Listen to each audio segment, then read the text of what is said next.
Breaking news. ఆడపిల్లలు పుట్టారు అని గర్భంతో ఉన్న భార్యను నిర్దాక్షిణ్యంగా ఇంట్లోంచి బయటికి గెంటేశాడు ఒక దుర్మార్గపు భర్త. ఈ ఘటన రంగారెడ్డి జిల్లా రాజేంద్రనగర్లో చోటు చేసుకుంది. ఆడపిల్లలు పుట్టారు అని కట్టుకున్న భార్యను ఆమె ఇప్పుడు గర్భంతో ఉండగా బయటికి గెంటేశాడు. ఆడపిల్లలు వద్దంటూ 2 పిల్లలతో పాటు ప్రస్తుతం గర్భవతి అయిన భార్యను అర్ధరాత్రి బయటికి గెంటేశాడు భర్త అక్బర్. తన 2 పిల్లలతో పాటు రోడ్డు పాలైంది హుమేరా బేగం.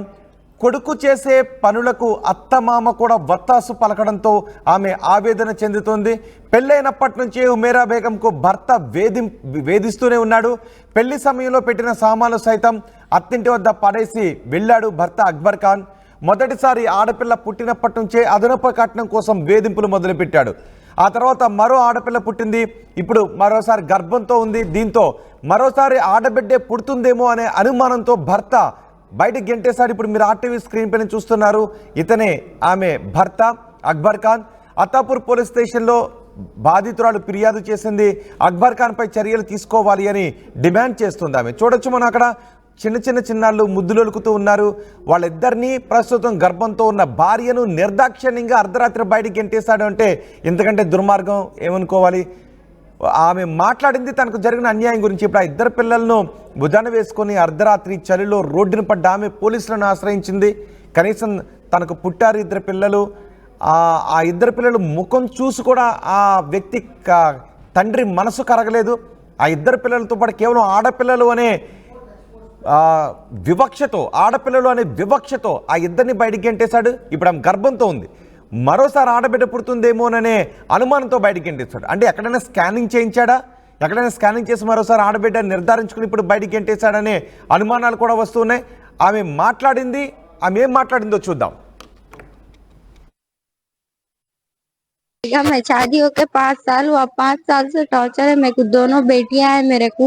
हर टाइम डिलीवरी के टाइम लाते अम्मी के पास छोड़ देते मेरे को। अब फिर पेट से मेरे को लाके मम्मी के पास छोड़ दिए। 1.5 महीना हो गया। मार के गला वो दबा के करके लाके छोड़ दिए।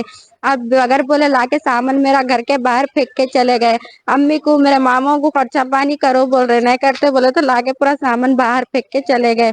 अब रेन बाजार पीएस में केस करी देवर के ऊपर। उन्होंने पहले बच्ची थी, फर्स्ट बेटी हुए को उन्होंने मार के सर फोड़ दिए थे मेरा। वो केस है रैन बाजार पीएस में 2 साल पहले केस करी थी। वो केस चल रही थी वहाँ पर रैन बाजार में करी। फिर घर पे आके कितनी बार मारे करे टॉर्चर। फिर राजेंद्र नगर में भी करी मैं केस। हर टाइम ऐसे ही करते मेरे साथ लाके। अब फिर लोग अम्मी के पास हूँ मैं 1.5 महीने से लाके फिर सामान वो फेंक के चले गए मेरा। सामान ले गया तो फोन करके नहीं बोले? नहीं बोले। सामान लाके रख दे के गए, बाद कॉल करे मेरे को तेरा सामान ला रहा हूँ बोल के। जब कहेगी सामान यही है। फिर प्रेगनेंसी में अब सब कुछ भी खर्चा पानी नहीं, कुछ भी नहीं, सब फेंक के चले गए। अब कॉला कर रही तो कॉला फोन बंद है। सब जने फोन स्विच ऑफ, उनके फैमिली का भी उनका भी फोन ऑफ है। अब पीएस मदर पीएस में करी कंप्लेंट में 1.5 महीना पहले। एक्शन नहीं लिए उनका। अकबर खान, मोहम्मद अकबर खान शौहर है मेरे। अकबर खान देवर है आदिल, मेरा देवर है ना आदिल अहमद खान है, अफसर बानू, तीनों पे केस है जो। फिर भी जाके अब 1.5 महीना पहले बोली तो एक्शन नहीं लिए पुलिस वाले। केस है ना अम्मा, कुछ भी नहीं करते बोल रहे लोग। कंप्लेंट लिखे आप? हाँ, अब जा रहे अत्तापुर पीएस। अब उन लोग कल एक्शन लेंगे, जो भी है बात करेंगे पीएस वाले। हसन नगर मदीना मस्जिद के पास एमएस स्कूल का नहीं। और पैसे वो मंगाए मम्मी के पास से। मेरे पूरे चीजा वो सब बेच लिए। मम्मी के पास से भी पैसा खर्चा वो मंगाए 20,000 रुपए वो मंगाए। हर टाइम 3-4 महीने का किराया दिए। अब मम्मी के पास आके 1.5 महीने से दवाखाने को जाना है बोल के हूँ तो किराया देना नहीं होता बोल के लाके मेरा सामान बिना बोले मेरे से गली में फेंक के चले गए सामान। मेरे को भी नहीं। अब मम्मी के पास हूँ 1.5 महीने से। 7 मंथ प्रेग्नेंट हूँ। 1.5 महीना पहले मम्मी के ने कहीं को आया? वो फिर प्रेग्नेंट हूँ, 7 मंथ है मेरे को। चेकअप को आई थी मैं हॉस्पिटल को चेकअप को आई। फिर आए से 2 दिन गया तो उन्होंने मेरे को फिर मार के गला वो दबा के करके मार के मेरे को अम्मी कहने छोड़ दिए। अब मैं कॉल कर रही हूँ, आती हूँ। वो ये बोले तो जरूरत नहीं है आने की, तेरी जरूरत नहीं है मेरे को बोल के बोले तो खामोश बैठ गई। अब आके फिर पूरा सामान वो देखे से बगैर बोले मेरे से गली में फेंक के चले गए। आपके घर के सामने सामान फेंक के चले गए? घर के सामने, हाँ, नीचे रोड पे रख के चले गए, बोले भी नहीं। घर अभी आगे से नीचे रोड पे थे। फोन आप नहीं कॉल बहुत कॉल करी, एक भी कॉल रिसीव नहीं कर रहा मेरा। भैया मैं शादी होके 5 साल हुआ, 5 साल से टॉर्चर है मेरे को। दोनों बेटियां हैं मेरे को, हर टाइम डिलीवरी के टाइम लाते अम्मी के पास छोड़ देते मेरे को। अब फिर पेट से ఇద్దరు ఆడపిల్లలు పుట్టారు, మరోసారి ఆడబిడ్డే పుడుతుందని తెలుసుకుని ఆమెను ఇంట్లోంచి బయటికి గెంటేశాడు. అసలు మరోసారి ఆడబిడ్డ పుడుతుందని ఎక్కడ స్కాన్ చేయించాడు, ఏ స్కానింగ్ సెంటర్ మరోసారి ఆడబిడ్డే అని ఎవరు నిర్ధారించి చెప్పారు? ఇప్పుడు ఆమె పోలీస్ స్టేషన్కి వెళ్ళి కేసు పెట్టింది. పోలీసులు స్కానింగ్ సెంటర్ దగ్గర నుంచి భర్తపై చట్టపరమైన చర్యలు తీసుకోవాల్సిన అవసరం ఉంది. మా ప్రతినిధి దేవిక ఉన్నారు పూర్తి సమాచారం అందించడానికి.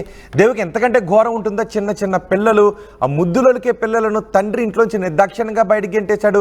పాప ఎక్కడని అడుగుతున్నారు, నాన్న ఎక్కడని అడుగుతున్నారు. పాపం ఆ చిన్నపిల్లలు వాళ్ళ నాన్న ఇంత దుర్మార్గుడు ఇంట్లోంచి అర్ధరాత్రి బయటికి గెంటేశాడు అని ఆ పిల్లలకు తెలియదు. ఇప్పుడు ఆమె రోడ్డుపై పడింది. పోలీసులు ఎటువంటి కేసు నమోదు చేస్తున్నారు? ఎస్ రోహిత్, రంగారెడ్డి జిల్లా రాజేంద్ర నగర్ లో దారుణమని చెప్పాలి. కట్టుకున్న భార్యని, గర్భవతిగా ఉన్న తన భార్యని రోడ్డు మీద వదిలేసిన పరిస్థితి అని చెప్పొచ్చు. అంటే పుట్టిన ఇద్దరు పిల్లలు కూడా ఆడపిల్ల అవ్వటంతో, అలాగే ఇప్పుడు 7 నెలల తన గర్భవతిగా ఉన్న తన భార్య కూడా ఇప్పుడు మళ్ళీ జన్మనిచ్చేది ఆడపిల్ల అని తెలియటంతో, మరి అంటే స్కానింగ్ సెంటర్లలో కూడా పుట్టేది ఆడపిల్లనా మగపిల్లనా అని చెప్పకూడదు, చట్టరీత నేరం అని తెలిసినప్పటికీ కూడా మరి ఎవరు ఇదంతా కూడా అతనికి చెప్పారనే కోణంలో కూడా పోలీసులు దర్యాప్తు చేపడుతున్నారు. రాత్రి సమయంలో నిండు శూలాలైన తన భార్యని, తన పిల్లల్ని ఇద్దరిని కూడా రోడ్డు మీద వదిలేయడంతో తన బిక్కుమంటూ ఆ పిల్లలు కూడా తండ్రి ఎందుకు ఇక్కడ వదిలేశాడో అని తెలియక వాళ్ళు కూడా ఒక వైపు నుంచి ఎంతగానో రోధిస్తున్న పరిస్థితి అని చెప్పొచ్చు. ఇంకా తన తల్లిగారి ఇంటికి వెళ్ళిన తర్వాత ఏవైతే అంటే పెళ్లిలో కానుక ఏవైతే ఇస్తుంటారో, సారీ ఏవైతే పెడుతూ ఉంటారో, ఆ సారీ కూడా మొత్తం ఆ వస్తువులు కట్నంగా ఏవైతే తీసుకొచ్చిందో ఆ వస్తువులని కూడా అత్తారి ఇంట్లో వదిలేసి వెళ్ళిపోయిన పరిస్థితి అని చెప్పొచ్చు.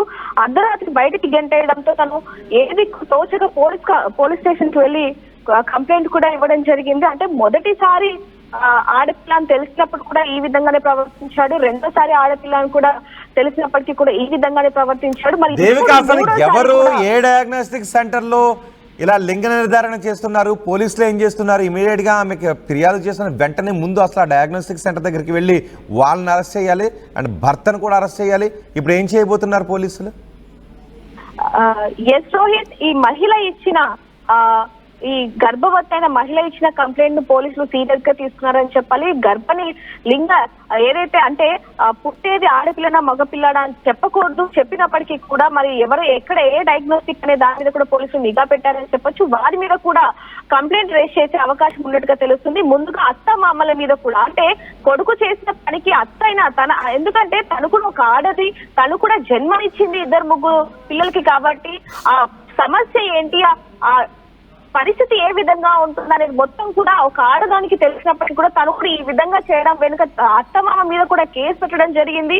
అంటే భర్త ఈ విధంగా చేస్తున్నప్పుడు అలా చేయకూడదని కూడా చెప్పకుండా తనకి కూడా మద్దతు పలకటంతో అత్తమామ మీద కూడా కంప్లైంట్ రేస్ చేయడం జరిగింది. ప్రస్తుతానికి అయితే భర్త అలాగే అత్తమామ మీద, అలాగే ఎవరైతే డయాగ్నోస్టిక్ సెంటర్ లో అంటే స్కానింగ్ లో పుట్టబోయేది ఆడపిల్ల అని చెప్పారో వాళ్ళ మీద కూడా కేసు నమోదు చేసుకొని దర్యాప్తు చేయాలంటూ కూడా పోలీసులు కోరిందని చెప్పొచ్చు. ప్రస్తుతానికైతే ఆ డయాగ్నోస్టిక్ ఏది అని పోలీసులు కాల్సిన ప్రయత్నం కూడా చేస్తారని చెప్పి చాలా క్లియర్ గా తెలుస్తుంది. రైట్ దేవిక, పుట్టబోయేది ఆడబిడ్డ అని తెలుసుకొని భార్యను, 2 ఆడబిడ్డలను బయటికి గెంటేసిన దుర్మార్గపు భర్త, తండ్రి ఇప్పుడు మీరు ఆర్టీవీ స్క్రీన్ పైన చూస్తున్నారు. ఇతనే 2 ఆడపిల్లలు పుట్టారు, 3వసారి ఆడబిడ్డ పుట్టబోతోందని ఆ 2 బిడ్డల్ని, తనకు పుట్టిన 2 బిడ్డల్ని నిర్దాక్షిణ్యంగా బయటికి గెంటేశాడు. చూడండి ఒకసారి ఆ పిల్లలిద్దరూ ఏమంటున్నారు. నాన్న ఎక్కడని అడుగుతున్నారు, కనీసం ఆ మాత్రం జ్ఞానం కూడా లేదు. 2ని బయటికి గెంటేశాడు. గర్భంతో ఉన్న భార్యను బయటికి గెంటేశాడు. 2 రోజుల క్రితం ఆసుపత్రికి తీసుకువెళ్ళాడంట. ఆసుపత్రికి తీసుకువెళ్ళిన తర్వాత అక్కడ టెస్ట్ రిపోర్ట్లు వచ్చిన తర్వాత అక్కడి నుంచే కొట్టుకుంటూ తీసుకొచ్చాడంట. ఆడపిల్ల పుట్టడానికి సైన్స్ ప్రకారం మగవాళ్లే కారణం అవుతారు. ఆ మాత్రం ఇంగిత జ్ఞానం కూడా లేకుండా తనకు పుట్టిన 2 ఆడబిడ్డల్ని కూడా బయటికి గెంటేసి గర్భంతో ఉన్న తన భార్యను కూడా బయటికి గెంటేశాడంటే ఎంత హీనంగా ఉన్నాడో మనం అర్థం చేసుకోవచ్చు. మానవత్వం ఏం మాత్రం మచ్చుకనే లేకుండా తన ఇద్దరు బిడ్డలను అర్ధరాత్రి బయటికి గెంటేశాడు. పాపం చలిలో వణుకుతూ ఇద్దరు బిడ్డలను చెరువు చంకన వేసుకుని ఆమె పొట్టలో ఒక బిడ్డను మోస్తూ బయటకు వచ్చి ఇప్పుడు న్యాయం కోసం అడుగుతోంది. రాజేంద్ర నగర్లో ఈ ఘటన చోటు చేసుకుంది. అతను తీసుకువెళ్లిన ఆసుపత్రి ఏది, ఎవరు అక్కడ లింగ నిర్ధారణ పరీక్షలు చేశారు, ఇలా ఎంతమందికి లింగ నిర్ధారణ పరీక్షలు చేస్తున్నారు, ఈ విషయాన్ని పోలీసులు సుమోటోగా తీసుకోవాలి. ఆమె వచ్చి కంప్లైంట్ ఇవ్వాల్సిన అవసరం లేదు. పోలీసులు సుమోటోగా తీసుకొని ఆ హాస్పిటల్ పైన ఈ భర్త పైన కేసు నమోదు చేయాల్సిన అవసరం ఉంది. ఆమె వచ్చి కంప్లైంట్ చేసేంత వరకు కూడా ఆగాల్సిన అవసరం లేదు. ఇది సుమోటోగా తీసుకోవాల్సిన కేసు ఇది.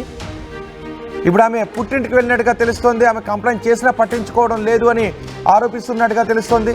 నిజానికి ఎక్కడైనా లింగ నిర్ధారణ పరీక్షలు చేస్తున్నారని తెలిసిన వెంటనే సుమోటోగా తీసుకొని ఆ హాస్పిటల్స్ పైన, డయాగ్నోస్టిక్ సెంటర్ల పైన లింగ నిర్ధారణ పరీక్షలు చేయించిన వ్యక్తులపైన చర్యలు తీసుకోవాల్సిన సమయం ఇది. రాజేంద్ర నగర్ పోలీసులు మీరు ఇమీడియట్గా మీరు అర్జెంటుగా ఆ భర్తను అరెస్ట్ చేసి ఎవరు లింగ నిర్ధారణ పరీక్షలు చేశారో ఆసుపత్రి పైన చర్యలు తీసుకోవాలి. అండ్ మహిళా సంఘాలు కూడా అక్కడికి వెళ్లాల్సిన అవసరం ఉంది. మహిళా సంఘాలు కూడా అక్కడికి వెళ్ళి ఆసుపత్రిపై చర్యలు తీసుకోవాల్సిన అవసరం ఉంది. 2 రోజుల క్రితం ఆసుపత్రికి తీసుకెళ్లి టెస్టులు చేయించిన తర్వాత, ఎందుకంటే ఆమె గర్భవతి, ఇన్ని రోజుల నుంచి ఎదురు చూసి